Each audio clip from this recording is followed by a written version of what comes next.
There's been a huge takeover bid for one Australian gas giant.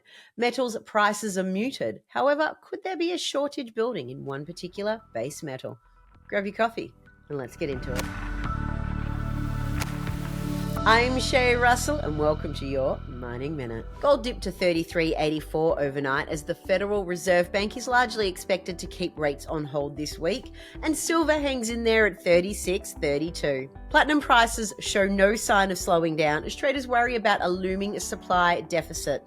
The World Platinum Council says total global platinum supply will be the lowest in 5 years. However, CPM Group says warnings of a deficit are a false narrative, as platinum has rarely been in a deficit since 1976. The lead price isn't really reflecting this, but Shanghai Metals Market notes secondary lead waste remains in tight supply across China, with the volume of lead acid batteries falling 50% over April to May. The tight supply of raw and secondary sources of lead is keeping scrap lead prices elevated. And nickel prices may be struggling, but Australia's nickel ore exports are thriving.